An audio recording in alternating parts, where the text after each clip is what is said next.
Cité Grégoire, rue Basse, nous sommes à Gomorne, département de l'Artibonite. Sur les trottoirs, comme au niveau des artères, des riverains se regroupent. Plus de 48 heures après qu'un séisme de magnitude 7,9 ait frappé la région, l'angoisse constitue l'essentiel du quotidien des riverains. Marilyn a 4 enfants. Depuis le tremblement de terre, cette quadragénaire s'est jointe à ses pères dans la rue pour y passer la nuit. Des rires alors qu'il faudrait mieux en pleurer. Marilyn se voit obligée de dormir en pleine rue avec ses enfants. Pour se protéger des répliques qui continuent d'être enregistrées suite au séisme, les Gomornais résident dans la rue. Ce non sans difficulté puisque au risque sismique s'ajoute une situation météorologique très difficile. La pluie s'abat sur la ville presque tous les soirs, alors que dépourvus de tentes, voire de bâches pour s'abriter, les rescapés du séisme doivent composer entre la peur d'une nouvelle secousse, tout en se trouvant exposés, qu'ils soient vieux, jeunes ou enfants, à la pluie. Jusqu'à présent, l'autorité n'a ni passé ouais nous, ni dit comment la faire avec nous, parce qu'on a dormi dans la rue. C'est rien mouillé nous hier soir. Et nous, par contre, ça pour nous faire, même pas rentrer dans la rue parce que les conditions sont pas réunies. Pour Midlin, 26 ans, en plus des risques liés aux séquelles sismiques, la grippe, la pneumonie ou encore le choléra font également peser une menace sur la santé des rescapés. Les sinistrés qui dorment chaque soir sous la pluie ont besoin d'une assistance au plus vite.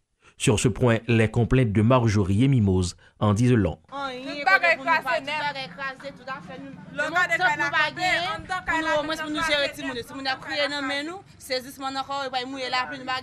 Trois jours après le séisme qui a frappé l'Artibonite et le Nord-Ouest, les sans-abri continuent de dormir à la Belle Étoile.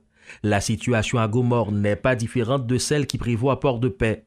Avoir échappé au séisme pour vivre dans la peur, le manque de nourriture qui pisait, dormir sous la pluie, le sort de ces sinistrés est pénible, alors que plus de 72 heures après la catastrophe, l'aide gouvernementale se fait toujours attendre. La communication en temps de crise doit privilégier la langue créole. L'UNESCO et l'Académie du créole haïtien s'engagent en faveur de manuels et d'instructions liés à la prévention des risques et désastres, rédigés dans une langue compréhensible par la majorité de la population. À cet effet, ces deux entités ont organisé un atelier de réflexion sur l'utilisation du créole comme outil de sensibilisation afin de réduire les risques de catastrophes. Un manuel à destination des écoles a été dévoilé, ainsi que des outils pédagogiques bientôt diffusés sur l'ensemble du territoire. Alors c'était surtout pour sensibiliser l'autorité, et surtout l'autorité au niveau, dans la plus haute sphère de l'État, l'importance créole la gagner, et si vous voulez vraiment pas procéder au changement de comportement que vous avez, il fallait que les documents que nous avons qui dans le domaine de gestion des organisations soient traduits en créole pour on plus large diffusion, que les populations eux-mêmes en mesure de comprendre. Nous constatons que l'heure où ils mettent un bulletin, par exemple, c'est en français, la population qui est dans une zone reculée, qui parle créole, même pas presque comprendre rien. Et ça fait qu'il y a plein de monde qui vont mourir à travers ces rivières parce que les thèmes utilisés, c'est des thèmes français qui ne pas fini de comprendre. Le constat, ça fait que nous disons, en nous essayer de vulgariser le plus possible la question de la gestion des risques et des désastres en créole, de façon à ce que pour tout le monde dans le pays à comprendre, parce que tout le monde dans le pays a parlé créole. Et après ça, bon, comme de fait, on commence à joindre, ça c'est un document de formation à l'intention des enseignants, c'est un document sur gestion des risques et des désastres qu'on va faire pour si on dans l'école. C'est le premier document que nous traduisons, mais nous traduisons l'autre document déjà. Après, il y a un document qui est le Tijoel, que nous traduisons sur réduction des tsunamis. Nous avons un guide tsunami qui est déjà en créole déjà. Il y a plusieurs autres documents que nous traduisons en créole déjà. Et nous pensons après, activité ça, en pile d'autres documents qui sont sujets.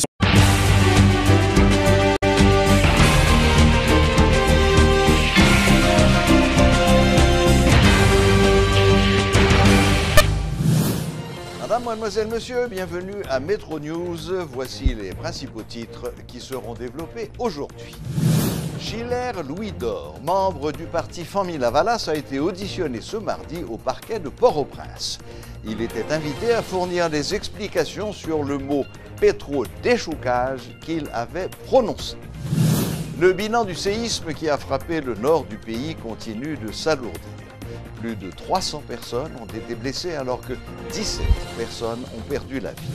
Des organismes de défense des droits humains invitent la police à se comporter de manière professionnelle pour éviter tout débordement pendant les manifestations prévues le 17 octobre prochain.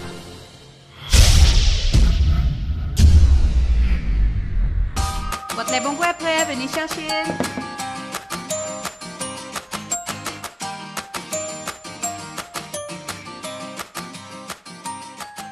Quand je bois mon verre de lait bon goût, ça m'aide à me concentrer plus sur mes devoirs. Maman dit que c'est parce que le lait bon goût contient des acides gras essentiels au bon développement du cerveau. Par contre, ça acide gras moi. Seul bagay me connaît, c'est que le bon goût bon en bouche moi. Et puis li baille en pile force pour me bailler en pile goal le match de football.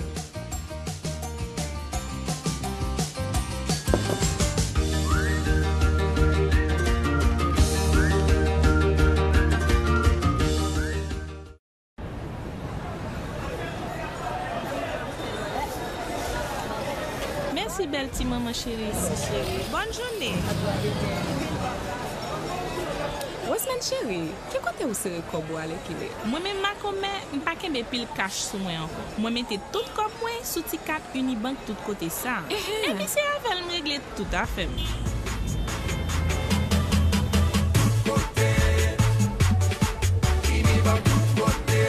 Hey, comme t'as pensé à le faire une tour? Ah, chérie. Pourquoi ouvrir canet Unibank tout côté par ou avec 100 gouttes de dépôt seulement? Mes amis, moi pense que ça peut demander pile. Ma commet, pas petit temps. Parce que ouais, moi même journée jodi a, moi gagne 4000 gens avec n'importe l'autre client Unibank.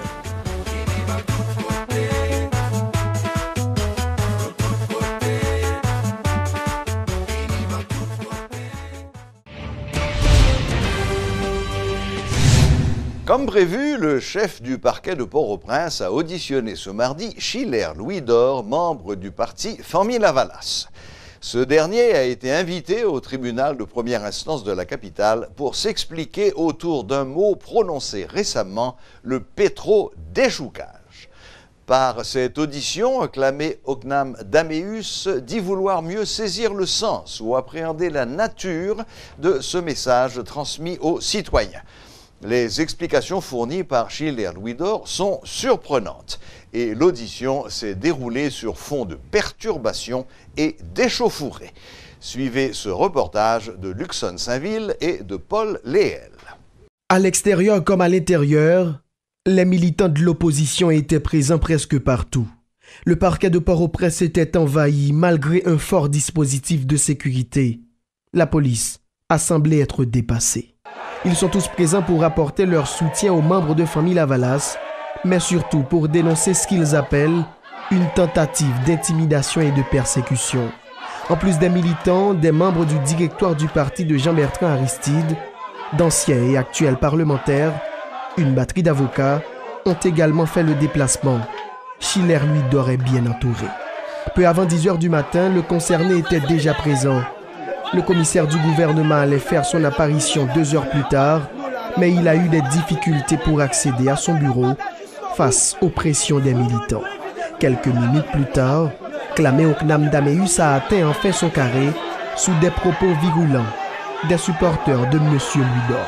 En attendant la fin de l'audition, les protestataires multiplient les chansons et slogans dans les couloirs du parquet. Après plus de 2 heures, Schiller Louis d'Or, accompagné de ses avocats, quitte le bureau du commissaire du gouvernement. Il était temps de nous à titre de renseignement pour nous donner des informations sur des bagages qu'il croyait être des bagages qui t'a troublé l'autre public, mais il s'est ravisé pour que c'était des bagages qui n'ont rien à voir avec la question de l'autre public. Pétro-déchoucaille, une expression sur laquelle Klamé Oknam Dameus voudrait avoir des éclaircissements. Qu'est-ce que le pétro-déchoucaille? Qu'est-ce que cela implique? Schiller Louis d'Or tente d'apporter des explications au micro des journalistes. Déchouquer famine, déchouquer souffrance, déchouquer mauvaise élection. C'est pas une explication douce lorsqu'on connaît déchouquer qui sa définition classique. Là, ni moi ni vous, nous pas un dictionnaire devant nous pour nous justifier. Un discours dans la presse, une autre explication devant les autorités judiciaires. Schiller Louis d'Or, leader de l'opposition, change de stratégie et joue avec les mots. Après l'audition, le chef du parquet de Port-au-Prince a d'abord salué la présence de l'homme politique, mais il l'invite à limiter ses déclarations et à prendre les précautions qu'il faut. Schiller Louis d'Or est rentré calmement chez lui. Aucune autre invitation n'est annoncée.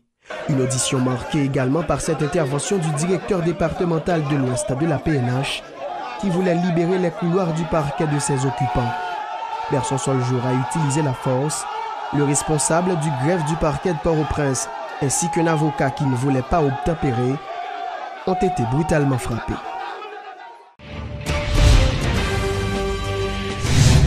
Deux défenseur des droits humains appelle la police à se comporter de manière professionnelle pour éviter tout débordement pendant les manifestations prévues le 17 octobre prochain.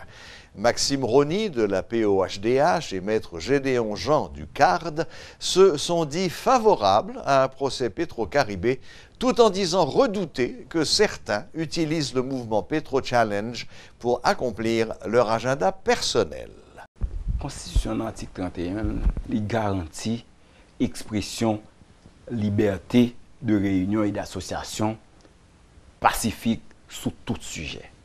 Donc, en manifestation le 17, c'est un signal pour la population dit nous parlons Jean chauffeur train pour la train.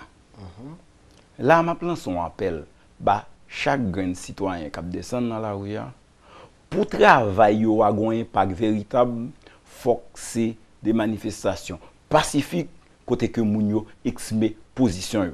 Des moun qui prennent libre, qui disent pétro déchoucage, pétro ceci cela, c'est pourquoi on pas fin quoi c'est des moun.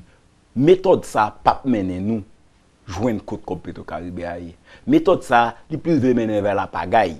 Et c'est peut-être ça nous demander faut que la société a ressaisir, pas suivre dirigeants qui comportent en délinquant yo, ressaisir yo, faut que nous demander côte comme Petro-Caribé, mais faut qu'il y ait au moins 2 millions de monde, 5 millions de monde qui prennent la rue calmement marcher pour dire côte comme Petro-Caribé. Et là ça nous sommes capables de bénéficier de solidarité internationale, mais si nous faisons des déroutes, des désordres, il ne peut pas mener aucun côté, et surtout, il faut que la police là ait un comportement professionnel. Donc, on connaît que 17 octobre, pour gagner, en fait, population pour mobiliser, Jacques les toujours fait. D'ailleurs, chaque dimanche, gagner mobilisation dans la rue. Donc, on peut gagner tout secteur, on peut gagner toute couche sociale. Maintenant, le monde qui annonce ces violences, eh bien, le rôle de la police, c'est identifié. Parce qu'il y a ce qu'on appelle l'analyse des rôles. Donc, moi-même, je pense que, je dis, la police a un rôle pour l'assumer. Et tout le monde qui a essayé de voir des images, qui a utilisé des mots, des propos violents sous table pour faire que vous gagnez une autre perception de bataille. Et tant pis pour eux, c'est très malheureux, puisque et je pense que dimanche, ça n'a pas fait long feu vraiment, il n'est pas privé loin. Eh bien, la bataille a continué parce que je dis, dans la société, où il y a autorité, où il y a l'État, où il y a des gens qui ont violé de façon systématique les droits des citoyens, eh bien, c'est le rôle citoyen lui-même pour lui prendre tête en charge. Donc, je pense que pas de violence le 17, contrairement à ce que nous avons fait, message circulé, c'est des gens qui n'avaient vraiment poussé à aboutir et la population, ils ont un seul objectif. Le premier objectif là, c'est que procès historique, ça faut légaliser en Haïti.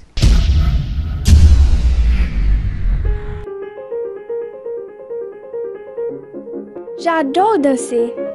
Et pour bien danser, j'ai besoin d'énergie. Mon énergie, je la trouve dans mon lait, qui m'apporte toutes mes vitamines, mes protéines et mon calcium. Ça m'a pris du temps pour choisir mon lait. Finalement, j'ai trouvé mon lait.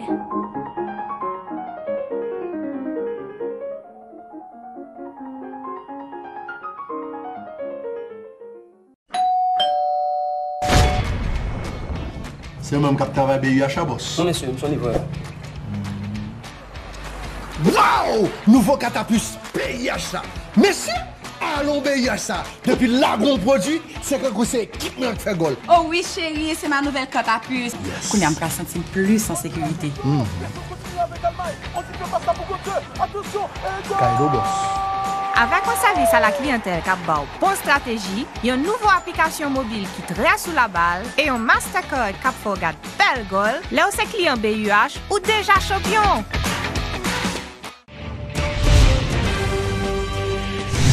Les agents de la Direction de la protection civile devraient boucler dans les prochaines heures les investigations sur les dégâts matériels provoqués par le séisme du 6 octobre dans le nord-ouest. Selon le bilan partiel communiqué par le directeur de la protection civile, Jerry Chandler, les villes de Port-de-Paix et de Gros-Morne ont enregistré les pertes en vie humaine les plus lourdes. 9 morts à Port-de-Paix et 5 à Gros-Morne. Au total, 15 morts et 300 blessés qui ont tous été pris en charge, assure M. Chandler. Lors d'un point de presse, il a expliqué que les agents de la protection civile ont fait montre de dynamisme pour coordonner l'action des divers ministères. En termes d'action directement pour s'en les supports à la population, il faut noter que il y a de l'eau potable, il y a 4 camions de l'eau potable qui sont acheminés rapidement dès le lendemain de situation, et avec support FAES, il y a mise en place d'une cantine mobile que FAES mettait, et depuis là que toute activité ça a fait, nous sommes capables de dire que déjà il y a 4000 kits alimentaires qui distribués justement avec support, et alors à travers FAES, avec support PNH qui ont appui logistique pour capable gérer la sécurité. Donc nous sommes capables de parler, nous sommes capables en termes de distribution, disons que il y a 2000 kits qui distribués dans la ville Port-de-Paix, 1000 qui distribués dans la ville Saint-Louis-du-Nord, 300 dans Chansolme, 400 dans Bassin Bleu et 300 sur l'île de la Tortue. Jusqu'à présent, je nous dis, en pile l'activité a fait, en pile l'activité a continué faite. Protection civile continue à être mobilisée pour accompagner la population, pour nous toujours continuer à sauver des vies, sauver les biens et justement aider Mounio à passer étape ça. Et Protection civile a fait, je dis là, avec support et aide toutes différentes institutions sectorielles, et c'est pour ça que je profité du ministère de la Communication merci et dit nous même la presse merci pour support ça que nous avons qui pour permettre nous faire la lumière sous activité qu'a faite pour justement nous capables d'avancer dans la situation que nous avons traversée ensemble. 3 jours après le séisme qui a frappé l'Artibonite et le Nord-Ouest, les sans-abri dorment à la belle étoile. À Gros-Morne, notamment, les victimes sont couchées à même le sol alors que la situation météorologique est difficile. C'est le même constat au centre-ville de Port-de-Paix. Par crainte de nouvelles répliques, les riverains préfèrent s'installer dans les rues. Éloge Millefort et Guy Trichoisy étaient à Gros-Morne et à Port-de-Paix. Suivez leur reportage dans leurs écoles. Maggie Durcé, directrice générale de l'INFP, déplore ce mouvement de protestation et affirme que les revendications des étudiants sont injustifiées. Suivez ce reportage de Vanessa Léger et de Bernaud Augusma. Les étudiants du Centre de formation technique et professionnelle du WAF de Jérémie n'étaient visiblement pas contents de l'accueil de la directrice générale de l'INFP qui, disent-ils, ne les a pas reçus pour fêter les 45 ans de l'institution. S'ils étaient venus en paix, ce comportement, raconte ce jeune homme, les a forcés à improviser un mouvement de protestation, même si, visiblement, une pancarte était déjà bien écrite. Nous, si nous même l'école là depuis novembre, à date, pas de goût d'école là, tout professeur va toucher. Si nous avons l'école qui gagne équipement, l'école qui gagne nomination, il n'y a pas de travail. Alors que l'école là depuis, date l'ouvrir à date, de travail, nous n'avons pas de problème ça. Mais il y a justement au minimum, il y a une période probatoire, il est capable de payer les professeurs qui travaillent, il n'y a pas fait. Deuxièmement, il y a l'équipement, il y a demandé, il n'y a pas de et il y a un monde pour nommer, il n'y a pas nommé. Et c'est si nous avons regardé, c'est une dans l'école professionnelle qui est bien structurée. Et si toutefois, Madame Natawe, ça son honneur, son grâce nous fait. Nous venons avec elle pour nous être capables d'honorer par rapport avec ça, comment c'est fait. Mais ils viennent politiser bagarre pendant nous venons là, ils auraient la police. Maggie Durcé regrette que ce qui aurait dû être une fête avec un public réduit se soit transformé en situation de tension. Il était clair dès le départ qu'une simple délégation devait prendre part à la cérémonie. Il paraît que le directeur du centre du WAF de Jérémie prévoyait autre chose. À ce moment, tu as une délégation de 5 jeunes qui étaient doués venir pour présenter plaque et participer avec nous. Et c'est alors que nous étions étonnés, ouais, au lieu que gagner 5 jeunes, c'était 5 bus. Et que ils venu avec plaque d'honneur, bien entendu, mais avec des pancartes qui viennent sembler plus une allure de manifestation, de fête accomplie, au lieu de une remise de plaque d'honneur. Maggie Durcé affirme que les revendications des étudiants sont injustifiées et qu'ils ont été manipulés par leur directeur. Centre li ouvert avec tout des matériels qui déjà installés et d'autres qui sont en cours qui pourraient installer et que le directeur et les apprenants sont au courant. Il y a la question des formateurs qui sont en probation parce que son centre qui était ouvert tout de suite et que nous avons gagné une lettre de probation pour des apprenants et pour des formateurs qui ont même déjà en cours parce que tu as gagné en termes de procédure, gagné de documents et que tu as doué par INFP qui est en cours, que encore directeur n'a continué à alimenter l'institution. Entre-temps, des pourparlers entre Mme Durcé et le directeur du centre ont eu lieu. Et selon les informations, à la fin de la journée, la fête prévue a fini par se dérouler. Cette situation de tension était sans doute causée par un malentendu ou un problème personnel. Maman? Elle dit maman? Regardez-lui, la marché. Petit bébé là, bien éveillé, faut qu'il ait en bonne santé. À part qu'à manger pour contour. Blédine a fait céréales Blédine avec l'aide Blédine la croissance pour petit tout bien vivre chaque étape développement colis avec l'esprit. À part qu'on dessine, bravo! Blédine céréales avec Blédine la croissance, c'est partenaire tout premier progrès petit bébé là. Formation tout le monde. Ça, ce moment, nous pouvons vivre. Criolite, toi, faut cadeau manger pour yon l'année. Encore pile notre bel cadeau encore. Porter 75 beaux tablettes Criolito en pays. Gagner plusieurs milliers prix même côté. Tout petit gâté yo gagner cadeau. Remettre beaux tablettes yo en pays. Ou va gagner quand même yon cadeau. Mais talent, qui plus toujours. Si vous arrivez former manger à Criolito, ou va gagner manger pour yon l'année. Suivre Criolito bien oui. Là-bas manger pour yon l'année. Tout petit gâté yo bien cadeau sans tirage. Criolito toujours au cadeau, et puis bon yo. D'un cadeau Criolito yo, le cas fait ou là. Voilà, la boucle est bouclée. Merci de votre fidélité et à la prochaine, même heure, même chaîne.